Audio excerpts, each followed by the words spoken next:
Welcome to this book event. I'm Peter Bergen, Vice President at New America. We're delighted to have Adriana Carranca for talking about her new book, Soul by Soul, The Evangelical Mission to Spread the Gospel to Muslims.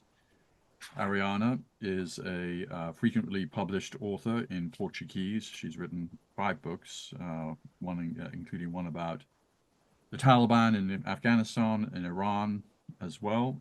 She divides her time between Sao Paulo and New York. And we're very grateful to have her on. She's written for multiple magazines and newspapers, the New York Times, The Atlantic, Granta, and other publications. So Ariana is going to speak about the big themes and stories in her book. Then I'll engage her in a quick Q&A, and then anybody from the audience who has a question, put it in this Slido box, and I'll be monitoring those questions as they come in. So over to you, Adriana. Thank you so much, Peter. Thank you for having me. It's a pleasure to be here. It's an honor. Thank you to New America for organizing this. Soul by Soul, the evangelical mission to spread the gospel to Muslims. I think it's easier if I start how I came in first contact with this story, how I first heard about that story. I was in Afghanistan. It was back in 2008. I was a reporter for a Brazilian newspaper, and I was there covering the war. At the time, Brazil had no diplomatic relations with Afghanistan, had no trade relations, had no embassy, even in Kabul. So I met this Brazilian from the ICRC, and I just asked her without any hope, do you know of any other Brazilians here in Afghanistan? And she said, yes, actually there's a couple, and they are running a pizza delivery business. And I was like, no.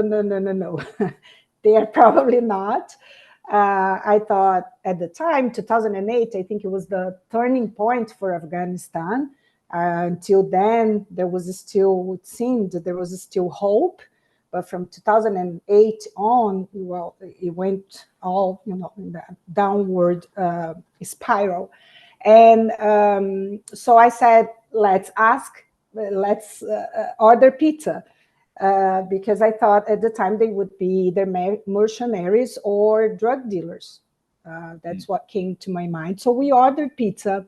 I couldn't get anything from that experience. The pizza was delicious, so we ordered pizza many other times. But I had to go back to Brazil, because I was covering for a daily newspaper, I was covering the war, but that story remained with me, remained in my mind. And I would always, search for Brazilians, Afghanistan from time to time. And I think it was when I was back there, I was in Afghanistan again in 2012 when Bin Laden was killed. And I went to Pakistan, and I think it was someone at the embassy in Pakistan. I mentioned the story of the Brazilians selling pizza in Afghanistan, and he said, have you considered that they might be missionaries? And I was like, missionaries? I was not at all familiar with that. I grew up in Brazil. For me, missionaries were very young, blonde, blue-eyed kids under this wearing suits under the scorching sun in Brazil, selling Bibles that I could not actually read because they were in English. So I thought it was, for me, something old, something that no longer existed, and let alone the Brazilian missionaries, right? So I started searching, and I found this small city in the countryside of Brazil. I found this tip about this city sending missionaries to the Middle East. I called every house there until someone said, yes, my son is a missionary in Afghanistan, and he's actually here. He is in Brazil right now. So that's how I came to know Luis, who is the main character in my book. And he had this phenomenal story. He grew up as an evangelical. He was a Baptist, and then joined a house church because he related more to Pentecostalism, which is a very live faith, a faith where it's very common that you hear people saying they speak to God, God speak that back to them. They have this personal, transformative relationship with God. And and for me, I'm a secular journalist, and to me, it still seemed strange. When I first spoke to him, he told me he had a dream. He was in a car with 4 other pastors traveling from Brazil to Colombia in a very long, over 10,000 kilometers trip. And he had this vision of armies and blood and explosions and armies crossing a portal. And they stopped at the next restaurant, and he saw the second flight hitting the tower of the World Trade Center. And he associated his, vision, which is also very common among Pentecostals. It's something that anthropologists and psychologists have studied profoundly. What are the elements and how your mind works when you have such a deep faith. And so he associated the images he had, the vision, with 9/11. He fell into a deep depression because he couldn't understand that. He went to the northeast of Brazil as a pastor, and then 1 year later, he was walking at the beach and saw this image in the sky of São Luís do Maranhão, of a map, and in that map, the 1040 window, which is something that I can explain later, popped out, and at the heart of it was Afghanistan. He didn't know it was Afghanistan. He had to look at an atlas. So he ran home, looked at that, and he told his wife, I think God is telling me to go to Afghanistan. And that's how he had never been outside Brazil. His wife had never been outside Brazil before. They were living in a small city in the countryside in Minas Gerais. And she just turned to him and said, no way, forget about it. I'm not doing it. A few, not long after they were in Afghanistan, they had moved to Afghanistan with their 2 kids, then 7 and I think 11 or 12, if I'm not mistaken, but very young kids, and they lived there for 7 years.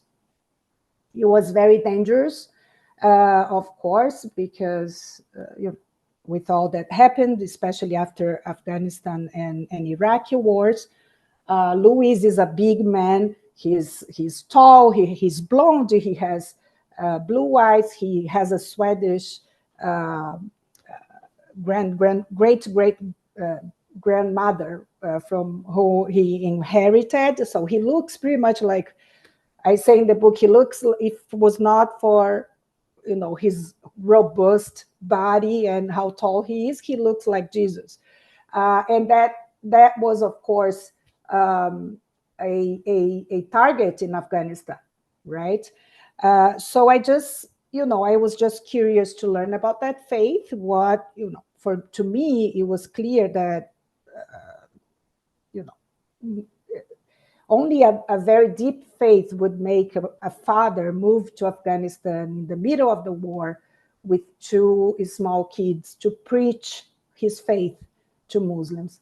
And as you know, Afghanistan had the war in Afghanistan had a very strong religious element, right? That of course, religion is most often used as a tool to manipulate. But in the case of Afghanistan, that was very, very strong. Bin Laden, since the beginning, had said, America is Christian, Europe is Christian, and so he kind of framed, right, his jihad, the global jihad, as a religious war, and that was the pretty much you could feel that in Afghanistan. So it was dangerous, and I first thought that was just a personal story. I was curious as a journalist, and I just asked if I could follow them. They were suspicious at the beginning. They were scared, of course. They didn't trust me, but they agreed that I would meet them. So I went there and I went back to Afghanistan and stayed for a couple of months in their house, in their home. They hosted me there, so I could meet. And then there, I realized that was a much bigger movement. It was a global movement. There were Argentinians, there were Colombians, there were South Africans, Nigerians, all undercover missionaries trying to spread their faith in Afghanistan. And that's how the book was born, from the one family's story. I discovered this, what we call the modern global mission movement, which was pretty much started, the way we see today, by Billy Graham in the 70s.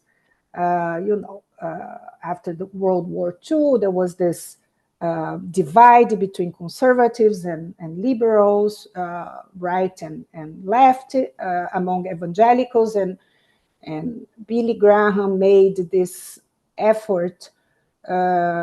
He pretty much wanted to bring everyone under his tent, and he was a conservative as well, but he didn't really relate it to the fundamentalists that had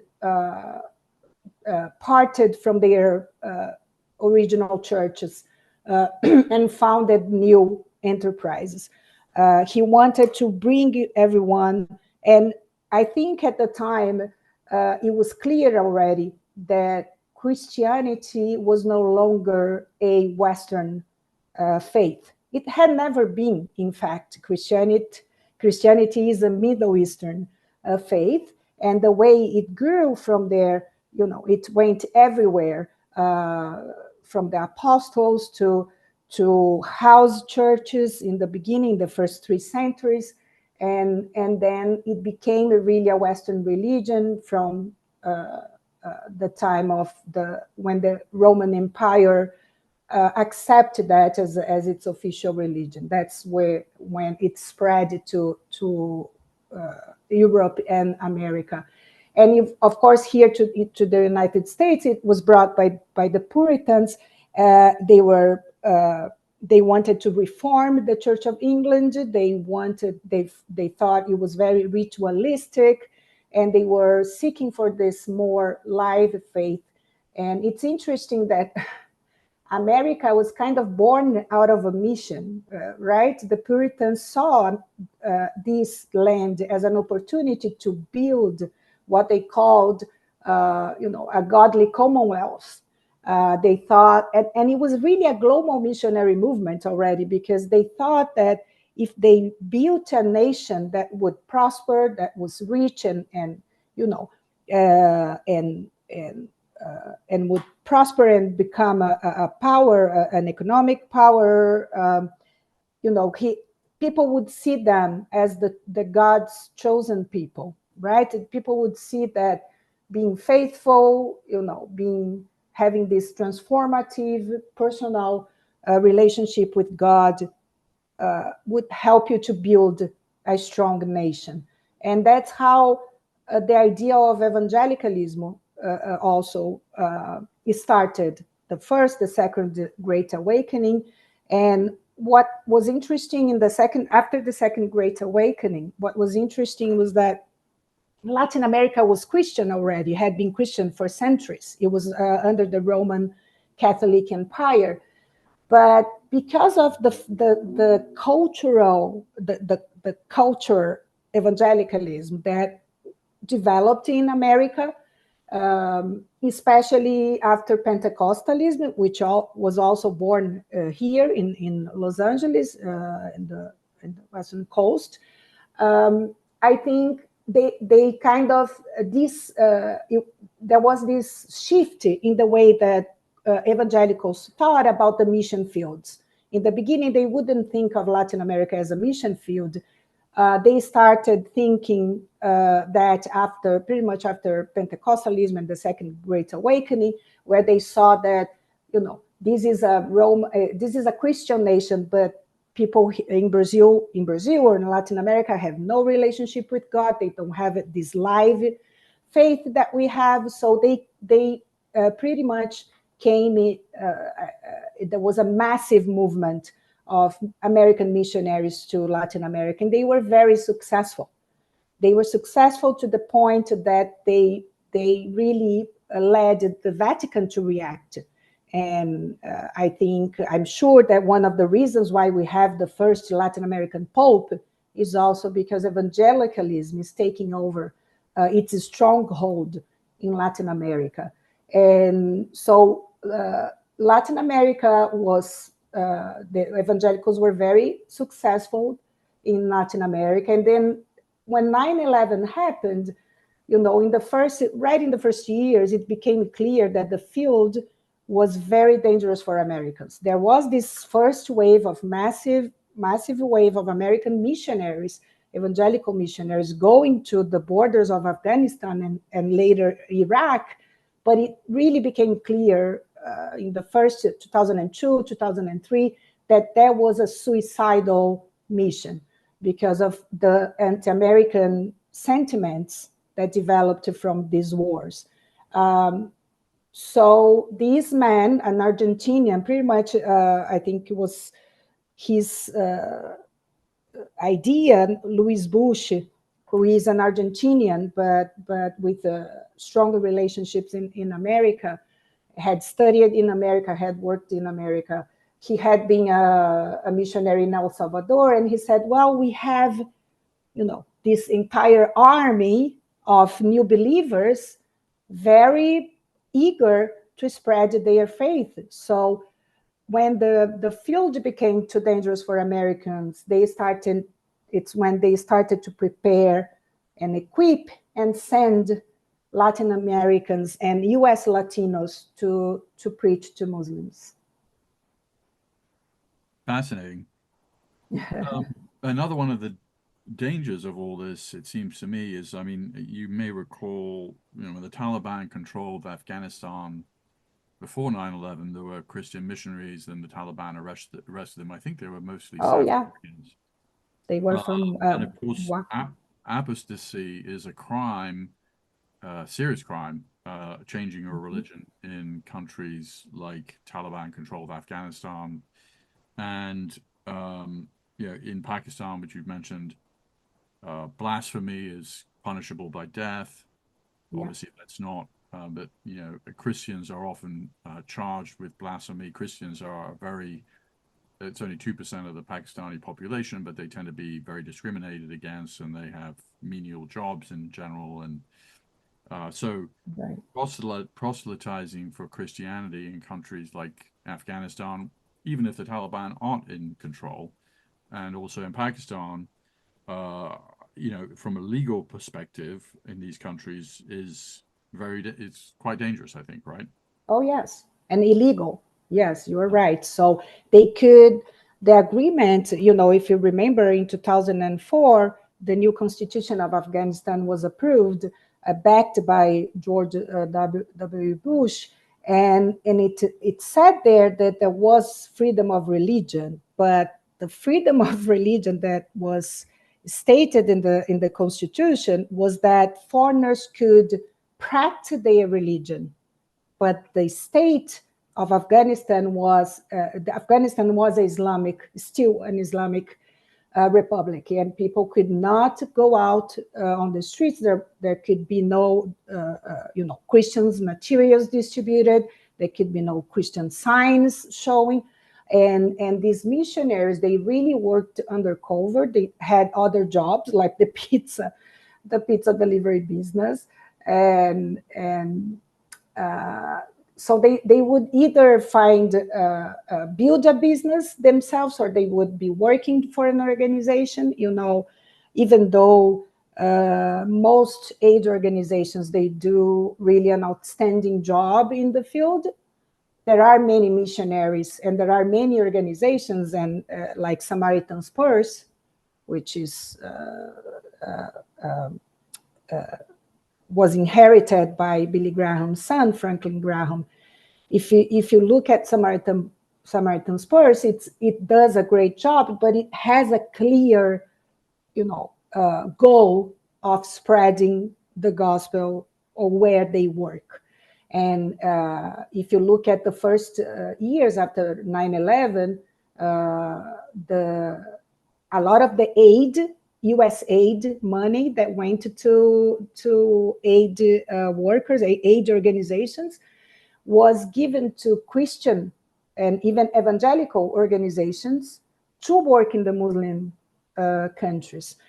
So the way the Middle East saw it was, wait, you have a highly, a very faithful president who very vocal about his faith, who said that he was going to Iraq because maybe God was telling him, he believed God was telling him to free Iraq from Saddam Hussein. Bush said that. His office had many evangelicals. His speech writer was an evangelical. So the whole response, the entire response to 9/11 was enveloped in this aura of redemption, right? Bush would use biblical quotes in his speeches. And so in the Middle East, people saw an army that was led by a very evangelical president who would say he was speaking to God, and who said that he would free these Islamic nations. And you had this massive wave of aid organizations going there as well, but also preaching. And for them, it felt like another crusade. That's how they saw it. Well, And Bush used the word crusade at one point. right. He regretted He later. regretted it, but he said it. Yeah, he said in the very beginning of I think it was in his first interview at the White House after September 11, he said, this crusade is going to take a while. And that spread like fire across the Middle East. And of course, with the chaos and the everything that happened in Afghanistan and Iraq, all the deaths, all the the troubles there, as the both wars started to go very, very wrong, the anti-American sentiment grew strongly. And while Americans tried to, they were, even journalists or the military, they were aware of this and they tried to be protected. What happened after, especially after the war in Iraq, was that Muslims, the radicals, the extremists in these countries, now fundamentalists like the Taliban or the many of the jihadi groups in Indonesia or in Pakistan, they would simply see everyone who was a Christian as an enemy. So because they couldn't target Americans in the military bases most of the time, they would just kill their neighbors. They started killing their neighbors. So you see this sometimes these ancient Christian communities, even in Pakistan. Christianity had survived in Pakistan for many, many years. In Egypt, of course, you have a very strong Christian community, but they started to be targeted as well because also of the rhetoric by Osama bin Laden that, they were fighting a religious war against Christians because America is Christian, Europe is Christian. People on the ground started to see their own neighbors, Christians, as enemies. And the violence really exploded, especially after 2004, 2008, especially from 2008 into 2012 in Afghanistan, at the end of the war, basically in Afghanistan, it was Christians became missionaries. Wherever they came from, became really a target. And you can see some of these stories in the field. And it's important also to say, Peter, that while it's very dangerous for missionaries, it's 100 times, 1,000 times more dangerous for those who convert. Yeah. Those really faced, and I interviewed many of them who had been in prison, who had been tortured, badly tortured, almost killed in prison in Pakistan, in Afghanistan, and elsewhere. So you describe yourself as a secular journalist, and yet the people that you're covering in this book, whether they're missionaries or people who've converted to Christianity, are obviously people of pretty deep faith, because this is not an easy thing to do, as you say. Moving to Brazil, it's hard to move from Brazil to Afghanistan under any circumstances. Bringing a 7-year-old and an 11-year-old and then living there for 7 years. I mean, there's some practical difficulties about doing that, not least where you educate your kids. And Yeah. so these are people of deep faith who are these missionaries, and at the same time, the people who convert from Islam to Christianity are taking a tremendous risk often. Oh, yeah. So was that kind of what drew you to write this book, or is it about the nature of faith, or what you were interested in? I think it was. I think the universal, idea was, what is this faith? What makes a father just leave his home country without even speaking the language? Then they learn the language later, but just show up in a country, devastated by war. They had no electricity, they had no running water in their home. They lived with whatever the church could send, and it was not much. Sometimes the church could not send money at all. One of the tragedies that happened with the South American missionaries in Afghanistan, it's the stories in the book, was that the church cut their living, their monthly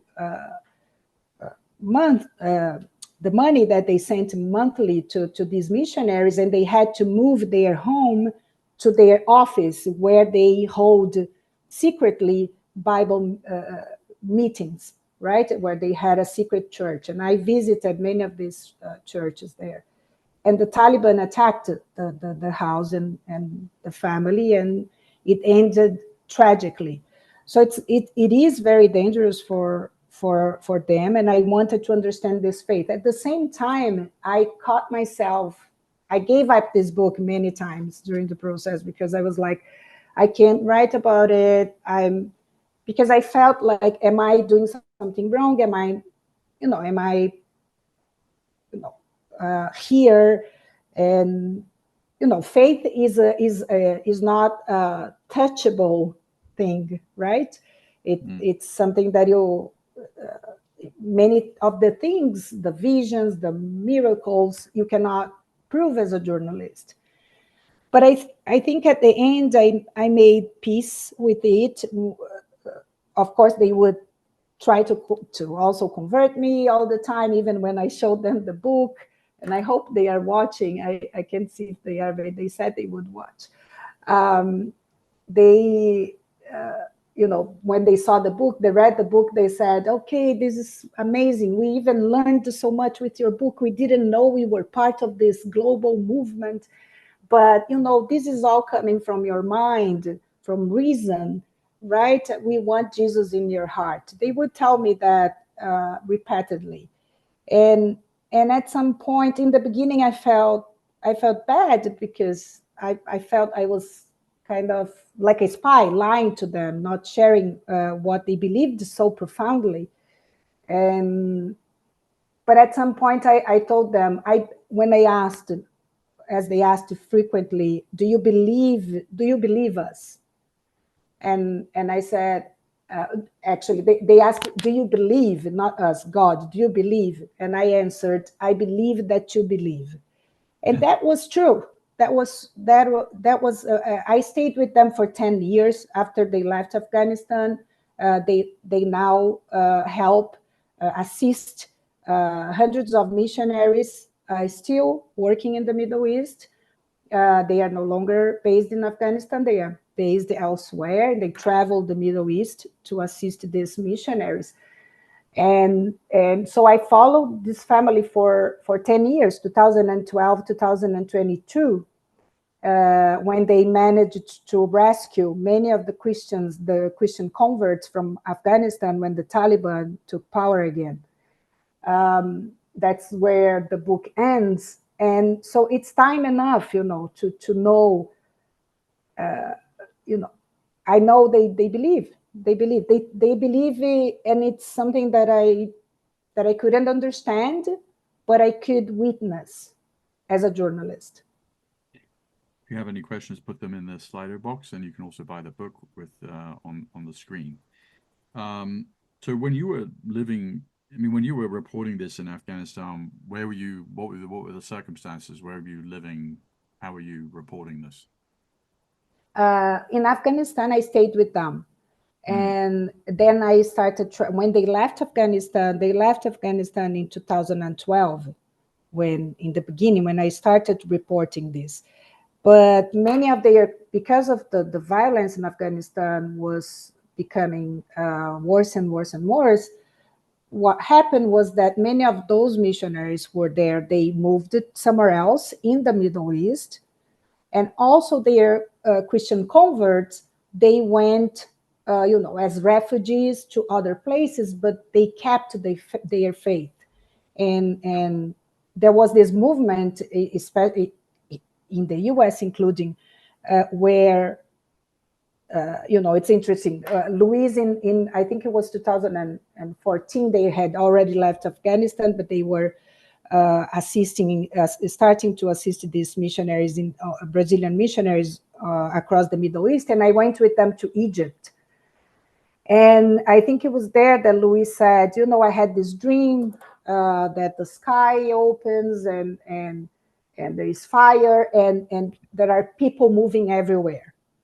That was 2014, the beginning of ISIS, the emergence of ISIS in Iraq and Syria, that provoked the largest, exodus from the Middle East since, I think, the largest exodus actually in the world since World War II. And years later, when I went to Iraq and Syria and Jordan, he said, "Remember that dream? You see, that was God telling me what he was going to do." And so he believed, and I heard that from many other missionaries and leaders of this global missionary movement, God is moving people. And it was interesting because at the time, 2016, was Donald Trump was elected. And one of his first policies was the Muslim ban.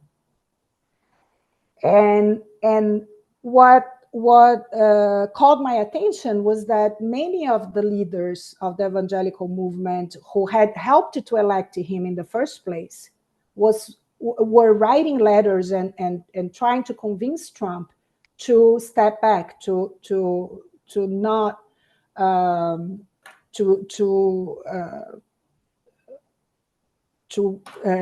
give up the Muslim ban. And I interviewed many of them and asked why, you supported, why you were not, why, because Trump even said he would bring more Christians because Christians are the minorities, they are being persecuted in these countries.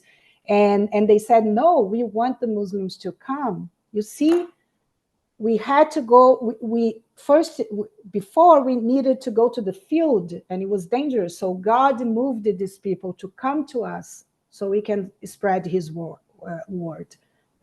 This was a dream come true to evangelicals in America. And many of the refugees who were settled here, either Muslims or converts to Christianity or whatever, they were sponsored by churches and they were hosted by churches here in America. Yeah. Have you read The Bookseller of Kabul? Yes, yes. I met him in Oh yeah, at and his I've met him. bookstore. I've met him too. So I mean, obviously, he was very unhappy about the way he was portrayed in that book, and it just raises an interesting question, which in the Norwegian author who wrote the book, he tried to sue her at one point, and I don't know, that was not successful. But he felt that she had the author had lived with him, and he'd been Yeah. sort of portrayed. He was portrayed in a not a sympathetic light in the book. So you say that the Brazilian family that you lived with, they're happy with the book, and they learned some new things. But I mean, obviously it's a tricky. You didn't write the book to make them feel happy. You wrote the book to say what Yeah. was going on. So explain, what your thought process was about all that. Yeah. So from the beginning, I told them I'm a reporter, I'm a secular journalist, and I'm here to observe. And I will tell the stories that I see and what I witness, right? So it's up to you, really. It was up to them. How would they show themselves? Why did they say? On the hmm? Why did they agree? Do you think? Well, that is interesting too, because I remember the first night when I arrived, when I first stayed with them in Afghanistan. They, right before, after dinner, they said, we need to tell you something. And I said, yeah, what is that? Well, God told us, I was Louis who said, God told me that he would send someone to write about us. Hmm. And at that time, I felt an enormous pressure, and of course, I didn't want that, because I wanted to cover the story as a journalist, and that's what I did.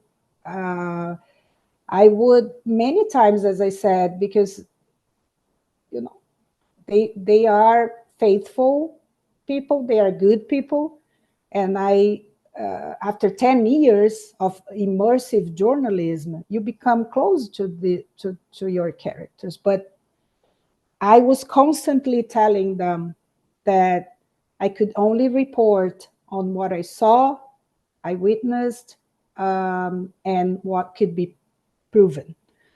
Um, and they respected that. I think they understood that, most of books about evangelicals are written by missionaries, by Christians, by people of faith. And I told them, as a journalist, my audience is going to be seculars, atheists, not only Christians.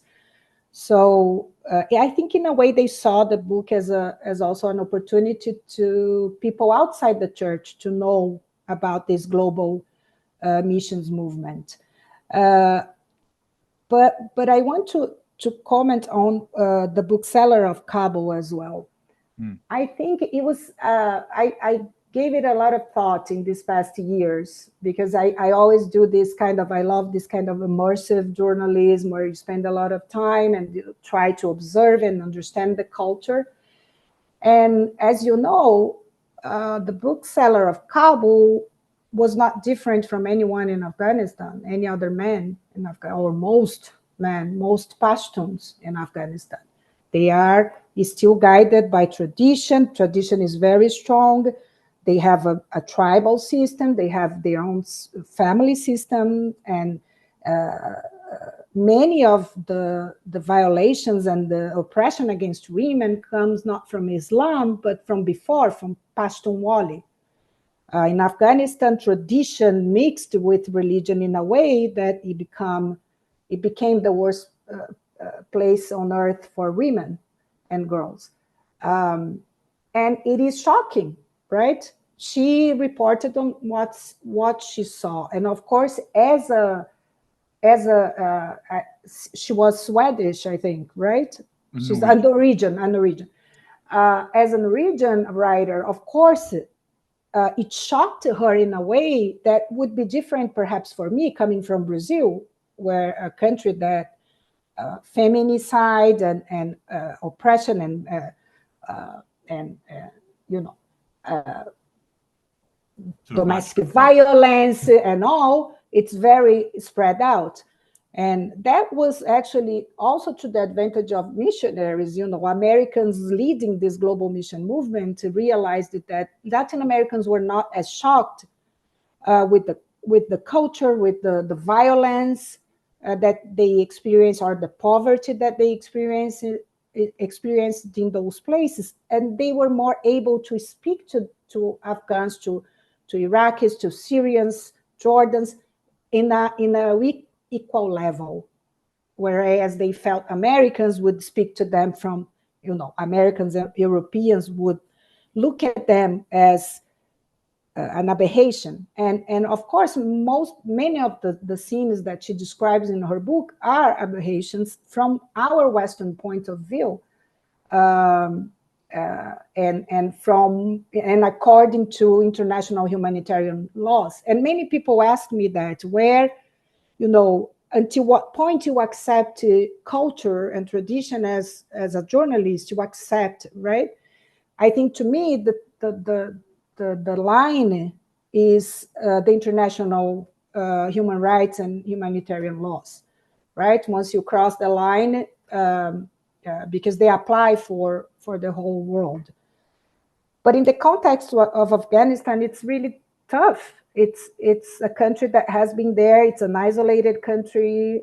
It's a country that speaks languages that are not spoken in other places. They have been there for millennia, and they are warriors, and they live in a very in climate conditions as well, that in these mountainous terrains, they were invaded by so many armies that prevented them to develop, to progress. And I think these cultures, I'm not even sure if progress is the right word to use. Of course, you have the human rights that have to be respected, but I think these cultures, millennial cultures, will need to find their own way. And Afghans didn't have the chance to do that yet, because you had, since Alexander the Great, you have armies invading that country, and more recently, the Soviet Union that left, I don't know, 10 million bombs, dropped 10 million bombs there, and then came the Civil War, the Taliban, then the United States again, and it's sad, but it didn't need to be that way. That's also important to say. There was a very brave, educated, young, generation in Afghanistan that could have taken the country.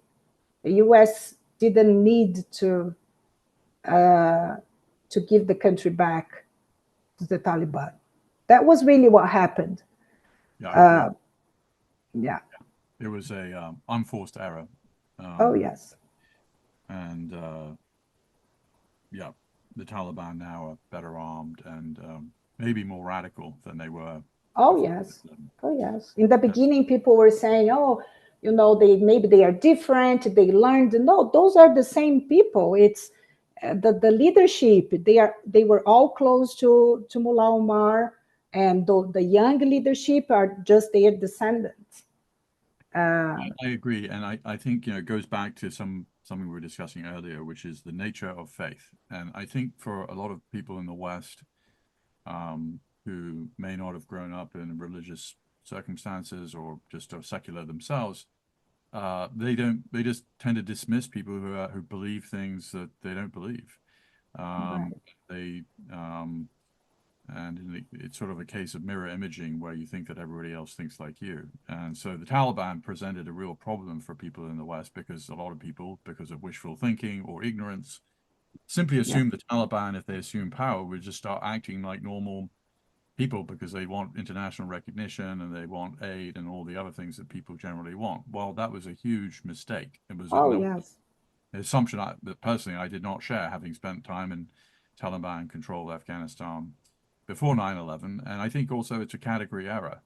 I'm not saying the Taliban are the Khmer Rouge or anything like it, but uh, you know, ideological beliefs are very strongly held, and Oh, some of them yes. are very destructive, and some of them are more humane. But the fact is that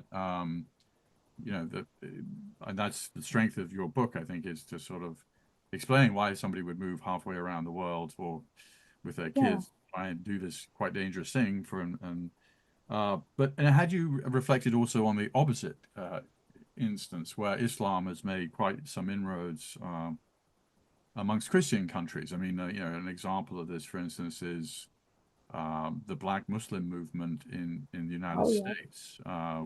which had some success. In Latin America as well. This is interesting. Oh, tell Uh, us about Latin America. yeah, Wahhabism, that Mm, is this line of Islam that is was born in Saudi Arabia. They have a missionary. I think they are within Islam the most missionary driven persons, and they have been building mosques all over the world. And I tend you mentioned now that this is the strength of the book. I think I'm driven as a reporter to cover things that I don't understand, that I don't agree with, because I want to understand, right? We cannot agree with the Taliban or ISIS, but you can understand looking at history and looking at how these countries developed, and what happens, who are these people.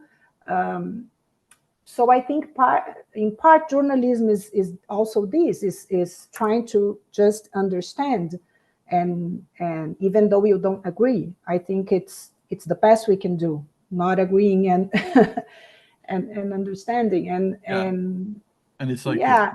it's the common. I mean, there's a difference between empathy and sympathy, right? So empathy Oh, is yes. Yeah.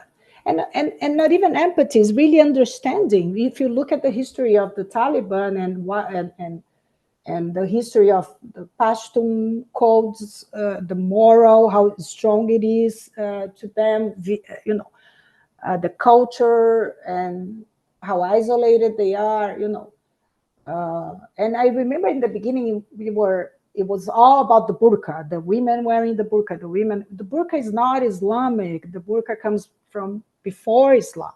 And if you talked with women there in Afghanistan, many, especially in the north, I went to Badashan, who had never fell to the Taliban before, in the first regime of the Taliban, and all women were wearing the burqa.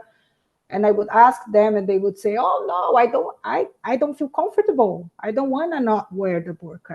I had a friend in Kabul who made a cake to his mother when she decided not to wear the burqa, but it was difficult for him to convince her to leave the burqa. So many women, tradition also has a strong. People have their ways, and we need to understand that religion, tradition, history all count. And so with missionaries, Wahhabi missionaries, you have Saudi Arabia financing most of these mosques, including in Brazil, and it's a very radical, very fundamentalist line of Islam. yeah. And I wonder. while I wonder, Adriana, on that point. I mean, obviously Mohammed bin Salman has sort of tried to turn the Wahhabi tap off. He's put some of the big clerics in jail. Some of them are on death row. He's put the religious police back in their barracks. He's done a lot of things that the United States actually wanted Saudi Arabia to do after 9/11. He's doing it for his own reasons, and he's not doing it to oh, make yes. us happy. And he's also sort of creating a more totalitarian society in some levels inside Saudi Arabia, um, but minus the religious aspects. But so is the Wahhabi missionary movement in Latin America sort of diminishing because Mohammed bin Salman is sort of, he's really kind of ending the alliance. He's putting the Wahhabi clergy into a much more subservient position. The monarchy and Right. the Wahhabi clergy used to be sort of equal, and the Oh, deal yes. was the monarchy has absolute power and we control society.